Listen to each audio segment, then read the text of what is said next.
You know that feeling when you consider the sheer size of the cosmos? It's pretty easy to wonder if anything else is out there. Definitely. The scale is just mind-boggling. Well, today we're diving headfirst into the evidence suggesting that out there might be a lot closer to reality than we think, and perhaps more worryingly, not all that we might hope for. What's striking, really, when you look at the body of information we have, is how different streams of evidence seem to converge on this.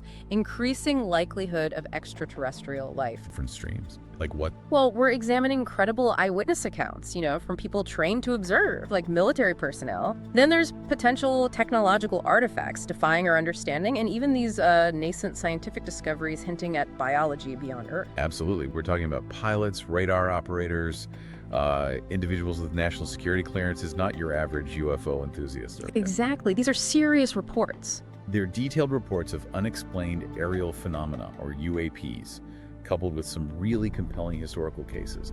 And like you said, the first whispers from deep space about potential life. It builds a fascinating, if maybe unsettling, picture. So our deep dive today isn't just about asking, are we alone? But about sifting through the most significant clues that point to a reality where we are, well, likely not, and what the potential dangers of that reality might be. That danger aspect is definitely something that's emerging more strongly in recent discussions. Okay, so let's start by unpacking some of these truly remarkable first-hand encounters with UAPs. Where should we begin? A key event, I think, that provides a really foundational look at this is the 2004 USS Nimitz Incident. Right, the tic-tac. That's the one. What makes this so compelling is the layered corroboration. You had the USS Princeton, the cruiser, initially tracking multiple anomalous radar signals. And these weren't just quick blips. No. Objects maneuvering in ways that defied the known capabilities of aircraft. The senior radar operator, this guy had years of experience. He even recalibrated their advanced SPY-1 radar, thinking something was wrong with it. And what happened? The signals became clearer, sharper. Wow. Okay, so these weren't just momentary glitches. These were objects tracked consistently for days, apparently, exhibiting physics-defying maneuvers. That's what the reports say. Imagine something dropping from like 60,000 feet, maybe even higher, down to sea level almost instantly. In seconds. In seconds, then hovering for hours, moving at speeds that just didn't fit with conventional aircraft or even, natural phenomena like birds or weather balloons. And here's where it gets even more intriguing. It wasn't just on radar, right? People saw things. Exactly. On November 14th, Lieutenant Douglas Kurth visually confirmed a significant disturbance in the ocean, like something was just under the surface. Then, Commander David Fravor and his wingman were dispatched to check it out. Fravor's testimony is pretty incredible. It really is. His account to Congress is particularly impactful. He describes this white tic-tac object moving erratically just above the water, maybe 50 feet up. A tic-tac? That's such a weird description. It is, but it stuck. Critically, he noted the complete absence of any visible propulsion. Right. No engines, no rotors, no wings, no exhaust plume, nothing. And the movement. Sporadic, like bouncing around. And then, as Fravor descended towards it, it sort of mirrored his movement upwards, and then, poof, it accelerated with incredible speed and just vanished. Vanished visually and on radar. His wingman corroborated the visual, yeah. And radar lost it too. Gone. Okay, but the story continues, right? There was video later. Right. When Fravor got back to the Nimitz, he briefed another flight crew, including a weapon systems operator named Chad Underwood. Underwood managed to lock onto something with his 8 TFLIR pod that's a type of advanced infrared camera. And that's the famous footage we've all seen. That's the 90-second video. The pilots themselves stated that the object's movements didn't align with any known physics, and the video appears to show it, well, rotating. Rotating, like spinning. Yeah, the apparent rotation is significant. Now, some might suggest it's an optical effect, maybe from the camera system itself. But the pilots didn't think so. The pilots themselves refuted this, and analysis from experts familiar with the ATFLIR system, people like Jeremy Corbell, supports the interpretation of a genuine rotation. And there were other witnesses too. We have corroborating accounts from numerous other military personnel who witnessed aspects of these events over those days. Plus, there are claims of a higher resolution video being withheld. The cover-up angle. Well, that and the alleged data erasure. Reports surfaced of 2 unidentified men arriving by helicopter shortly after, collecting data recordings and basically wiping some of the tapes. Which definitely adds a layer of concern about what exactly they saw and why someone would want to hide it. Precisely. It suggests the implications were considered serious, perhaps even dangerous. Okay, so that's Nimitz. This brings us forward a bit to the 2015 USS Theodore Roosevelt encounters off the East Coast this time. And they bear an unsettling similarity, don't they? They really do. Again, you have pilots reporting these anomalous radar tracks, seeing objects, hypersonic objects, performing in ways that seem impossible according to our current understanding of physics and aerodynamics. Wasn't there a near miss? Yeah, a near midair collision involving 2 F-18 jets. That really got the pilot's attention, understandably. What did they see in that case? Any description? In this instance, the visual description of the object is particularly noteworthy. A dark gray or a black cube inside of a clear sphere. Approximately 5 to 15 feet in diameter, according to the report. A cube in a sphere? That's even weirder than a tic-tac. Definitely stranger. Yeah. Lieutenant Ryan Graves, one of the F-18 pilots involved in these encounters, he testified later about the profound impact this visual had on the air crews. And despite filing a safety report about the near miss, Nothing happened. seems like it. No official acknowledgement or thorough investigation, at least not publicly, into what these objects were. Graves also said these UAP sightings became almost routine for a while there, right? So frequent, he testified, that pilots reportedly started including the risk in their pre-flight briefings, just part of the operating environment.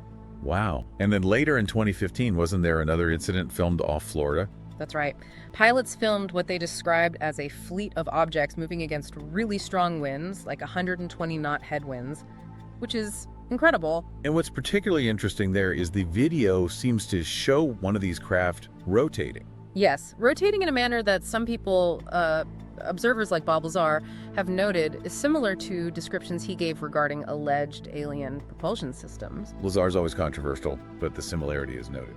Did they confirm the rotation? Jeremy Corbell, who released some of this footage, confirmed with sources that the rotation seen in the video was considered genuine, not an optical illusion or artifact of the targeting pod.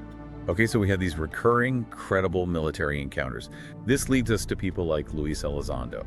Right. Lou Elizondo headed the Advanced Aerospace Threat Identification Program, or ATIP. This was a pretty secretive Pentagon initiative set up to study these phenomena. And he resigned, didn't he? He did. He cited government opposition, essentially stonewalling, and expressed deep concerns about national security, feeling these things weren't being taken seriously enough. And Lieutenant Ryan Graves, the pilot we mentioned, he also testified before Congress. He did. His testimony really underscored the routine nature of these UAP sightings for pilots on the East Coast, the negative stigma associated with reporting them, which is a huge problem. Yeah, pilots worrying about their careers. Exactly. And the excessive secrecy, the overclassification surrounding any data collected. Even the government itself started acknowledging something was going on. Right? Yeah. That 2021 report. Yeah, the report from the U.S. Office of the Director of National Intelligence, the ODNI report, it acknowledged the existence of UAPs that, and this is key, appear to exhibit advanced technology, defy known physics, and pose potential safety of flight and even broader national security risks. They couldn't explain most of the cases they looked at. Okay, so the official picture is, we don't know what they are, but they're real and potentially a risk. And then we have David Grush. Yes, David Grush. This is where the narrative takes a truly startling turn and really brings those potential dangers front and center. He was an intelligence official, right? High-level clearances. Very high. Former intelligence officer with the National Geospatial Intelligence Agency and the National Reconnaissance Office, served on the UAP task force. He testified under oath in July 2023. And his claims were explosive. To say the least. He claimed the U.S. government has been running a secret, multi-decade UAP crash retrieval and reverse engineering program, basically collecting crashed or landed non-human craft. Okay, that's huge in itself. But he went even further, didn't he? Of what they found. He did. What's particularly concerning and directly relates to the danger aspect are his claims regarding the recovery of non-human biologics. Biologics. Meaning bodies. Yeah. Beings. When explicitly asked during the hearing if the government had retrieved bodies of the pilots of these craft, and if they were human or non-human, he stated definitively under oath, non-human. Wow. Just flat out. Non-human. He asserted that this assessment comes from individuals with direct, first-hand knowledge of these alleged retrieval programs, people he interviewed as part of his official duties. Non-human biologics. It's just a staggering claim. And he didn't stop there, did he? He mentioned threats. Right. Grush also spoke of the U.S. government possessing knowledge of, and this is his term, actively malevolent alien races. Actively malevolent? That's terrifying. It is. He alleged a widespread illegal cover-up suggesting that individuals who threatened to expose these secrets were targeted, sometimes severely. He even claimed that colleagues involved in this area had been physically injured or worse. Injured by who or what? He stated some were harmed by activities related to UAPs themselves, and others were harmed by people within the federal government trying to keep it all secret. So, harm from the phenomena and harm from a human cover-up. That was his testimony. And again, this comes from someone with extensive experience in the intelligence community, top secret clearances, someone who insists he has provided classified proof to the Inspector General and Congress. It's crucial to understand his background, like you said. He wasn't some random person off the street. Absolutely not. He held positions that theoretically gave him access to highly sensitive, compartmentalized information across various government agencies. His willingness to provide classified briefings behind closed doors emphasizes the seriousness of his allegations. And this notion of actively malevolent alien races, I mean, if that's even remotely true, it presents a clear and potentially existential danger that, well, it demands serious consideration, doesn't it? It completely reframes the conversation from simple curiosity to potential threat assessment. Okay, so these recent credible accounts paint a potentially alarming picture. But this isn't a completely new phenomenon, is it? Let's briefly touch upon some historical cases that hint at a longer history of such encounters. We have the Foo Fighters, reported by pilots during World War II. Right, back in the 40s. What's notable about the Foo Fighters is the consistency in the descriptions from Allied pilots, these strange luminous orbs and lights that seem to intelligently maneuver around their aircraft during combat missions. And they didn't know what they were. Enemy tech. That was one theory, maybe experimental German aircraft. Other ideas involve psychological phenomena, St. Elmo's fire. But the possibility of extraterrestrial observation during a period of intense global conflict, well, it remains a compelling, if unsettling, thought.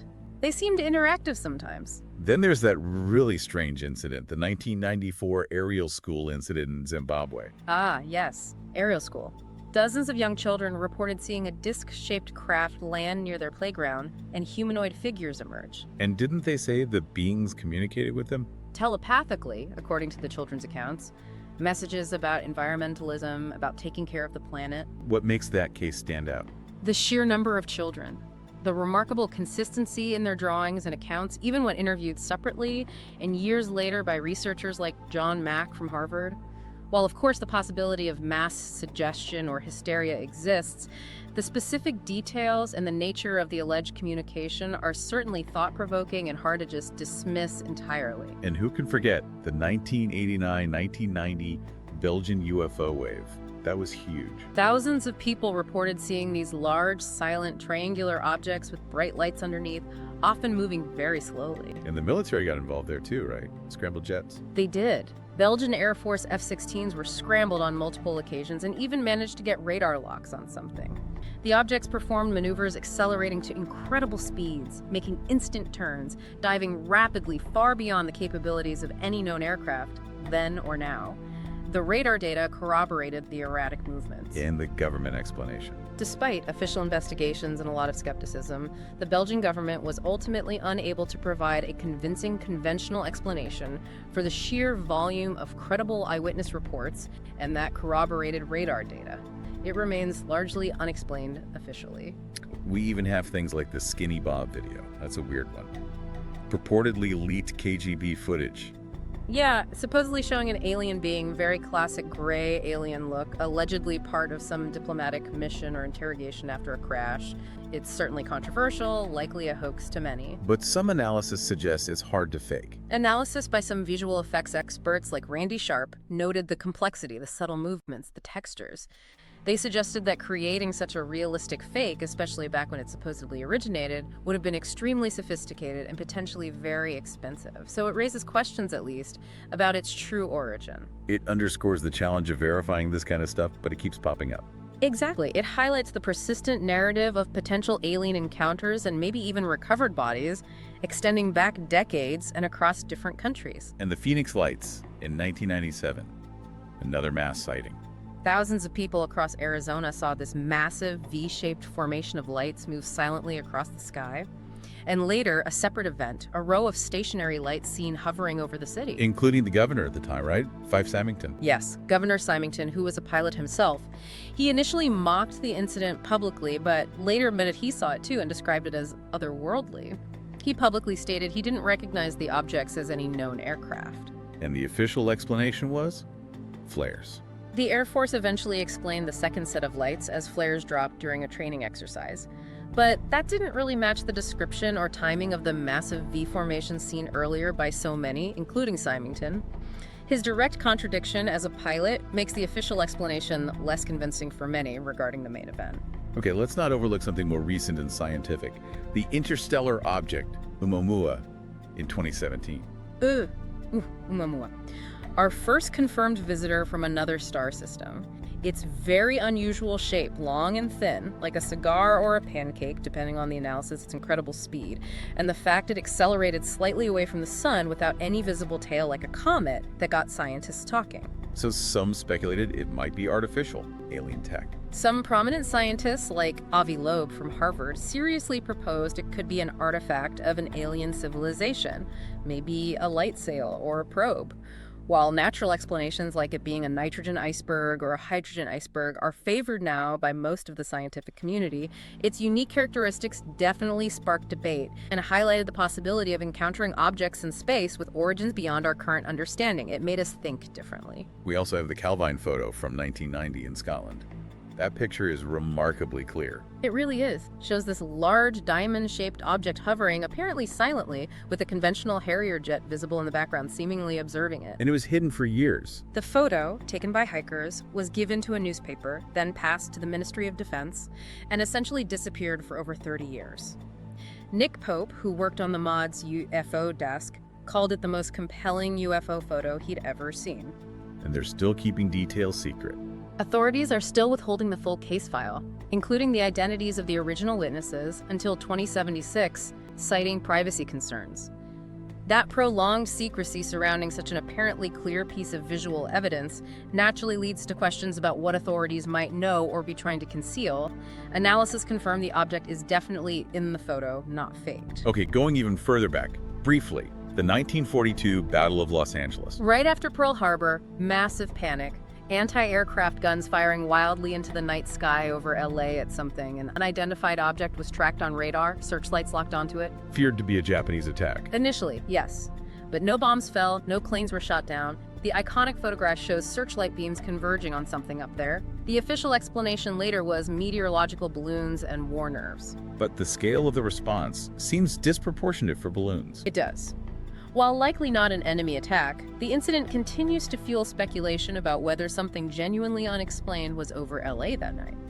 It serves as a reminder that these kinds of unexplained aerial events have been observed and reacted to, sometimes drastically, for a very long time. Then there's the Turkish UFO incident, 2007 to 2009. Multiple videos. Yeah, filmed over several years by a night guard near Istanbul. The footage shows a metallic-looking craft, sometimes with what appear to be occupants or figures visible inside apertures or windows. And this was analyzed officially. It was. The footage was submitted to the National Science and Technology Board in Turkey, TÜBİTAK, as well as other panels. Their analyses concluded the footage was genuine, not hoaxed or misidentified conventional objects, and the object itself remained unidentified. When state-sponsored boards say it's real and unidentified, that carries weight. It significantly strengthens the case for genuinely unexplained phenomena being captured on camera. Okay, and then there are the more. Well, high strangeness accounts, like Antonio Villas-Boas in Brazil, 1957. Alien abduction. One of the earliest, most detailed alleged abduction accounts. A young farmer claimed he was taken aboard a craft by humanoid creatures, subjected to a physical examination, and even had an encounter with a female alien. Sounds completely bizarre. Absolutely. But what's notable is that he apparently suffered symptoms consistent with radiation sickness afterwards, documented by a doctor, and his account remained remarkably consistent over the years until his death. It's extraordinary, yes, but part of the lore. Or the Baikal Enigma in Siberia, Lake Baikal. Deepest lake in the world. Reports there include a 2009 sighting of huge glowing orbs or disks rising from the lake's depths, but the more startling story dates back to 1982. The dive. Allegedly, Russian military divers training in Lake Baikal encountered tall humanoid creatures wearing silvery suits underwater at a depth of about 50 meters. According to the accounts, which surfaced after the Soviet Union collapsed, an attempt was made to capture one, leading to a struggle, and several divers died or were severely injured from decompression sickness after surfacing too rapidly in panic. Again, hard to verify but unsettling. Underwater humanoids. These accounts, while difficult to confirm definitively, contribute to a persistent narrative of the unexplained extending beyond just our skies and into other environments like deep water. Finally, the whole Men in Black phenomenon. That adds a creepy layer. MIBs. Reports going back decades of strange, intimidating individuals, often dressed in black suits, showing up shortly after someone has a significant UFO sighting or experience. They often seem to know things they shouldn't, ask probing questions, sometimes issue veiled threats, and occasionally seem not quite human. Odd mannerisms, monotone voices, strange appearances. Like that Ontario hotel incident in 2009. Right. Two men, described as looking identical, with very pale skin, no visible eyebrows or eyelashes, and large, odd eyes, showed up at a hotel asking for the manager who had recently reported a UFO sighting.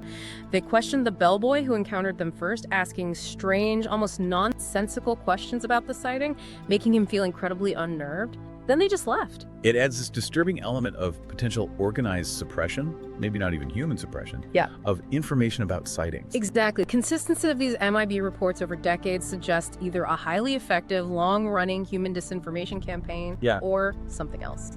Either way, it fuels concerns about the true nature and intent behind UAP phenomena and why someone or something would want to keep people quiet. Okay, so alongside all these compelling, sometimes disturbing accounts and historical mysteries, what does the cutting edge of science tell us about the potential for life beyond Earth? Here's where the James Webb Space Telescope's recent findings are, well, particularly exciting and potentially significant in understanding we may not be alone, perhaps paving the way for considering these potential dangers more seriously. What's truly remarkable, really groundbreaking, is the potential detection of biosignature gases, specifically dimethyl sulfide, or DMS, in the atmosphere of the exoplanet K2-18b. Dimethyl sulfide. What's significant about that? On Earth, DMS is almost exclusively produced by living organisms, particularly microbial life, like phytoplankton in marine environments. Finding it elsewhere is a huge potential indicator of life. They might have also found dimethyl disulfide, another biologically associated gas. And this planet, K2-18b, what kind of world is it? It's what's being termed a Haitian world, potentially an ocean-covered planet orbiting a red dwarf star about 124 light-years away. It's in the habitable zone, meaning temperatures could allow liquid water. So it could potentially harbor life, maybe at a microbial level, in this vast ocean. They'd previously detected methane and carbon dioxide there as well, right? Which are also consistent with life, though not exclusively. That's right. Methane and CO2 were found earlier, but DMS, that's much more strongly linked to biology as we know it. Now, scientists are, quite rightly, being cautious. They stress the need for further observation and confirmation with Webb's MIRI instrument. Of course, need to rule out other possibilities. Exactly. But the detection of these potential biosignatures is considered a major step. Researchers involved, like Professor Niku Matsusutan from Cambridge, have said it could be the strongest indication of life beyond our solar system discovered to date. The fact that we can now identify such potential signs of life on distant worlds, it really underscores the likelihood that life may not be unique to Earth. Okay, closer to home now. We have NASA's Europa Clipper mission, launching in October 2024, headed for Jupiter's moon Europa. There's been speculation about Europa potentially harboring life for a long time. Indeed.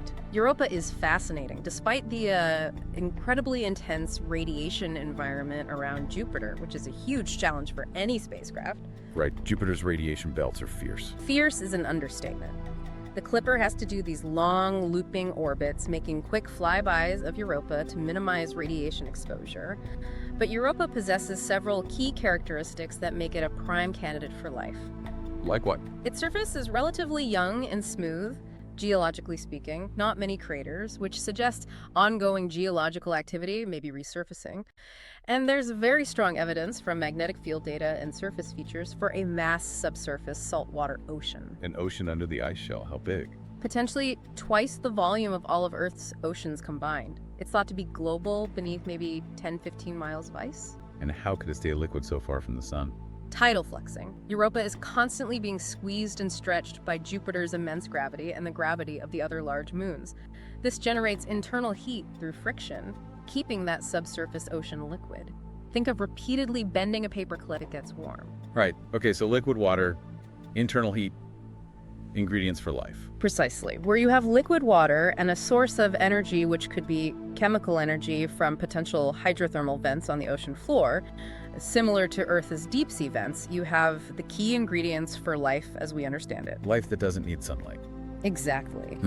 On Earth, we see thriving ecosystems around these deep sea vents, powered entirely by chemical reactions. It's entirely plausible similar life could exist in Europa's dark ocean. So how can the Europa Clipper mission detect evidence of this life if it can't land and drill through the ice? Not yet, anyway. The hope is plumes.